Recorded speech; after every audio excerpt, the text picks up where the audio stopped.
Hello, and welcome along. So, the Dauntless Few, who were they, and why were they the particular Primarchs? Why were they the Dauntless Few?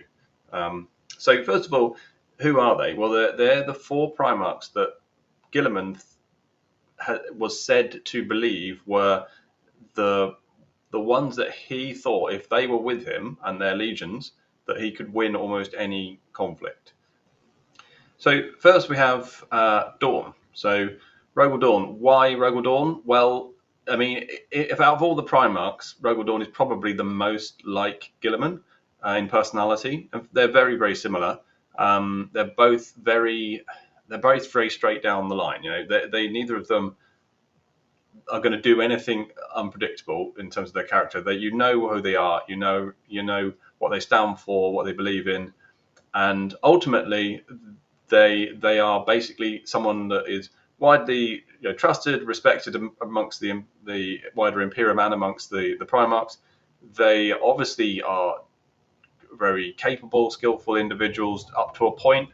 Um, they're quite rounded. They don't have major flaws as such, um, except for maybe in one area, which is something again that they share, which is they are somewhat limited in their thinking, in that they don't think outside the box really, which is part of probably why Guilliman trusts Dorn so much to be as part of this Dauntless Few, because he sees that probably someone is very similar to him. He sees that in himself, and he's like, well, this guy is someone I know exactly what I'm going to get out of, and he was just basically an extension of himself in many ways, and his legion, the Imperial Fists, are very similar to the Ultramarines in that sense. Obviously, they have more of a specialism in like siege and counter siege warfare and void warfare, so naval battles. But ultimately, they're generally very good all rounders, and they can be relied upon, etc. So I think that's essentially why he's there. It's just like increasing the number of Ultramarines, and the second Guilliman is there basically. So yeah, that's Dawn. So the next one is Sanguinius. So Sanguinius, well, he's kind of the one that anyone would want with them because he's just incredibly good at everything.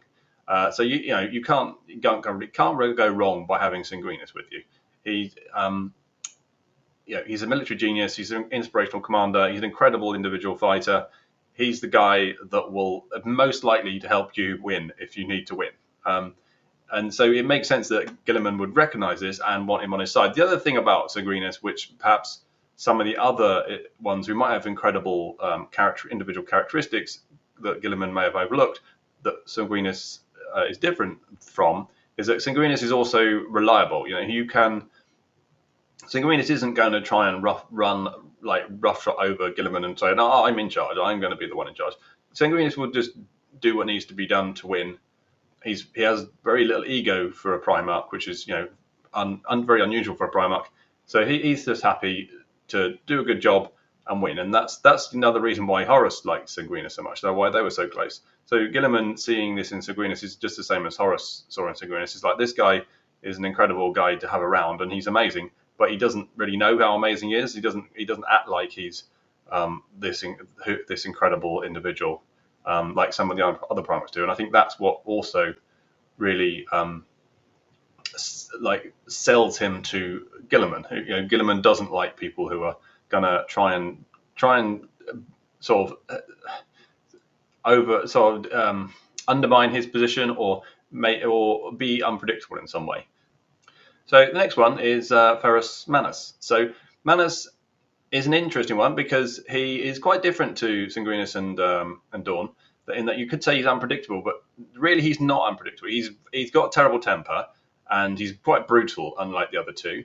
But he is predictable in that sense. Like, he's going to lose his temper. He's going to rush in. He's just going to go bulldozing straight through the middle. That's what he does. So it's actually quite predictable. And someone like Guilliman, who's this master tactician, he can use that to his own benefit. He can just go, right, I just position him in the right place, use him at the right time.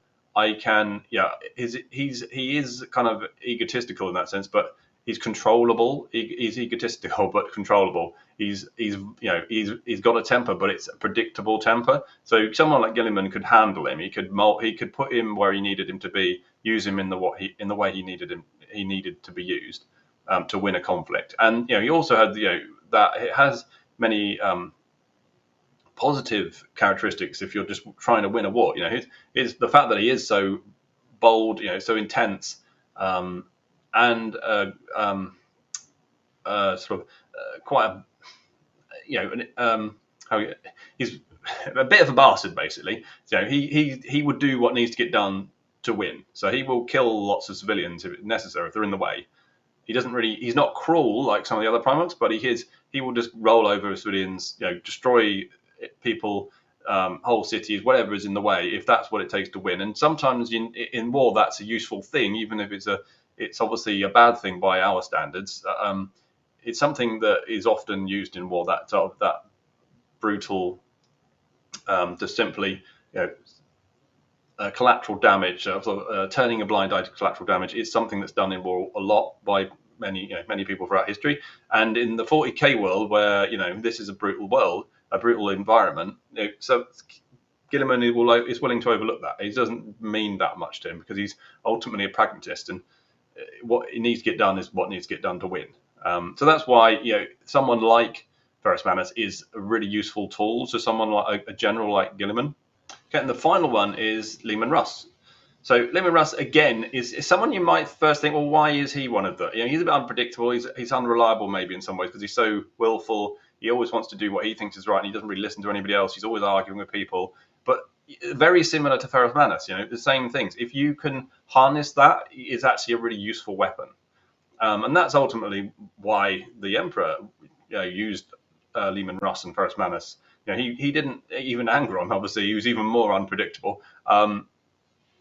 They're not really unpredictable, unlike an Angron or a Comrade Kurz. They're actually predictable in their rage and their inability to control their own temper, etc. So if you use them in the right way, you direct them in the right place, they're useful. And so Leman Russ is actually, he's kind of like the alternative option for Ferrus Manus. So if Guilliman needs someone like that, he can use someone like that. He can paired with his Ultramarines who will do all of the proper things the right way, having the Space Wolves to just let loose and smash someone is actually really useful for him. So what do these four people have in common? Why are they the four? Well, ultimately, they are quite different from each other. They have different characteristics, different skills, different strengths and weaknesses. But what they all have in common is they're unswervingly loyal to the Emperor. That's the first thing. I mean, up to a fault. They would do whatever it takes to get the Emperor's orders done, just as Guilliman would. And that's what he really is looking for here. People he can rely on in the truest sense of the word. So there are people that you might think in there like Vulcan. Why isn't Vulcan in there? He's really faultless in many ways. But the problem is he has a fault which we probably wouldn't see as a fault from our perspective, which is he's too ethical. So Vulcan actually has probably the most of a conscience among the Primarchs. And so there are times when Vulcan won't do things because he thinks they're wrong. I mean, morally wrong, not just because they're a bad decision. And so he's not a pragmatist. He won't just do what needs to be done in any situation. So now Sanguinius is also quite like that, but Sanguinius would do it anyway and then just regret it afterwards. So he beat himself up for it. He'd regret it. He'd think it was wrong, but he thought, but he did it because he felt like he had to for the Emperor. Whereas Dorn or Guilliman wouldn't really think about it afterwards. They just do it what was needed. I just did it. But Vulcan would go, no, I'm not doing that. I've decided that's wrong, and therefore I won't do it. It doesn't matter who's telling him to do it. Even if all of his brothers were like, no, you've got to do this. He would be like, no, this is beyond what I can do. I won't do it. And there are actually quite a few instances of him doing things like that, but also his own legionaries. So they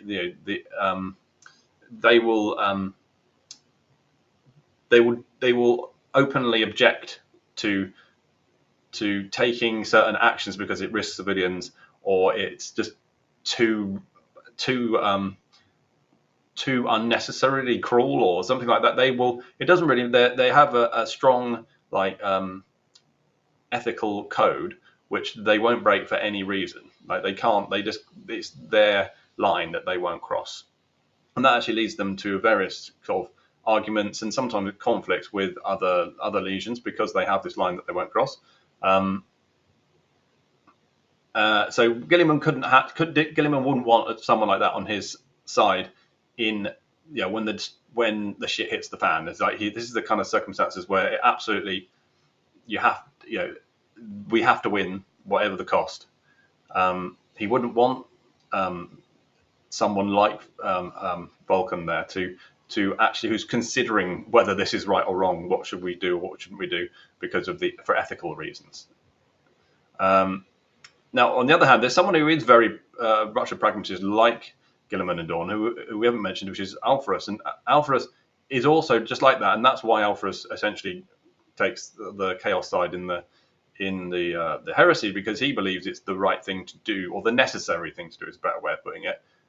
And he's persuaded that it's the necessary thing to do. Just it's pragmatism, but he would never, he's not someone that Guilliman can rely on because he's unpredictable. He has his own motives, and no one knows what they really are, and that is something Guilliman cannot stand.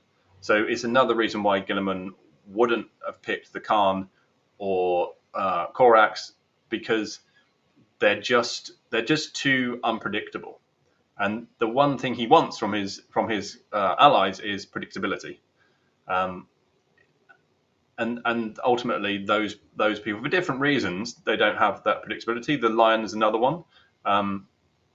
He's got his own motives. No one really knows what they are, and so it's not really about ability. It's about the fact that he knows exactly what he will get out of them when he uses them, and that's it. So yeah, let me know what you think in the comments. Do you think there's someone that Guilliman overlooked who should have been in his Dauntless Few, or do you think my reasoning of why he picked those four actually makes sense? It'd be good to hear from you. Remember, please like and subscribe. If possible, share this video. It'd be really good to get this out to a wider audience. See you next time. Thank you very much.